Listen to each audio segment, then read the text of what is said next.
So it's the 200th episode of Dynamite. The show opens with a tag team match. Chris Jericho and Konosuke Takeshita versus Danny Garcia and Sammy Guevara. So the story here is Chris Jericho's joining the Don Callis family and his old family, the Jericho Appreciation Society. Now there's conflict between them, right? So Jericho makes his entrance with Konosuke Takeshita, and they're both accompanied by Don Callis. What's interesting is, even though Chris Jericho's music is playing for his entrance, the video package shows Chris Jericho and Don Callis, old footage of them together and things like that. I just thought that was an interesting touch. Even during Jericho's entrance, there was like this clip shown of like a throwback to the first ever Dynamite episode where Chris Jericho formed the Inner Circle, as it was known then. Now it's the Jericho Appreciation Society. This match was full of comedy. It was really fun. There were so many chops and funny spots. It was a really great opener to really hype up and energize the crowd. Really loved it. The match came to an end when towards the end Danny Garcia was doing I think Boston Crab on Chris Jericho when Don Callis used a baseball bat against Danny Garcia while the referee wasn't looking. Jericho actually looked pretty shocked, but then he went for the pin anyways and pinned Danny Garcia. After the match, Danny Garcia and Sammy Guevara looked pissed. They were like, we ain't having any of this towards Chris Jericho. Like, they looked pretty sick of him. We then cut to Tony Khan backstage. He thanks the fans and everyone for getting them to the 200th episode. He says that they're gonna be making basically history at All In, and then he shows a video package of Dynamite's incredible moments from the last 200 episodes. Then we cut to a backstage segment where Chris Jericho is walking backstage. He's being followed up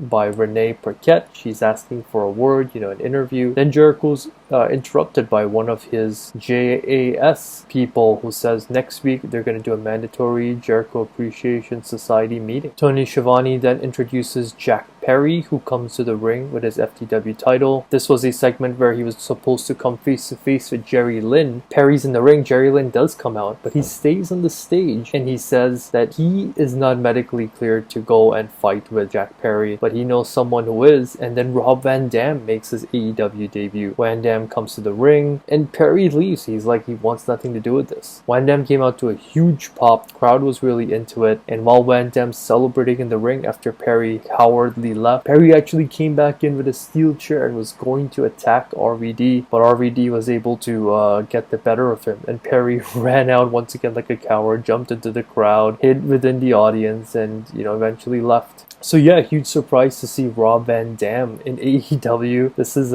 pretty interesting. He does look much older. I guess what we will really be able to tell is how he performs in the ring.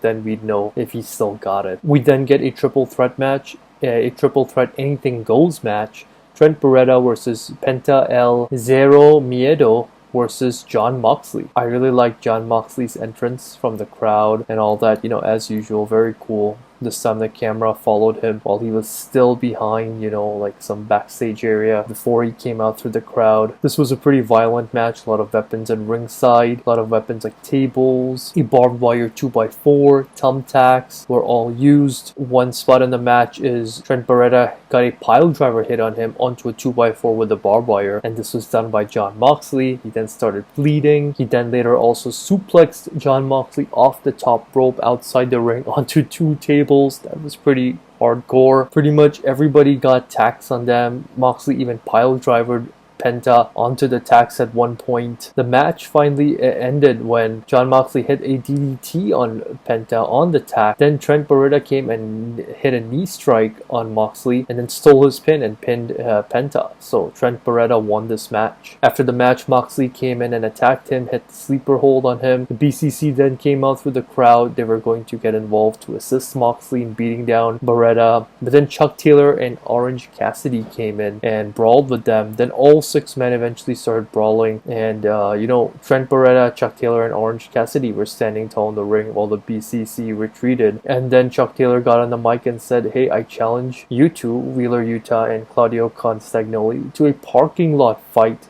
this Friday on Rampage. We then get MJF coming out, and he's smiling like a babyface. Crowd treats him like a babyface. It's pretty incredible. He talks about his bad past and, bad experiences, and he talks about this one moment where, people were throwing quarters at him and saying, "Pick it up, Jew boy," and, just experiences like this, made him into a scumbag. And eventually he realized, what? He was becoming like the people who, bullied him and all that. And he didn't want to be like that anymore. And someone taught him that, you can live much more happy. And that's Adam Cole. MJF basically says that being a scumbag is easy. Being open and vulnerable is hard. And this was a pretty good, passionate, babyface promo. Like, I really bought it. If he turns heel at some point, he would have got me. But anyways, Adam Cole came out. MJF gave him a contract and said, I'm putting my title on the line against you at Wembley at All In the main event. So yeah,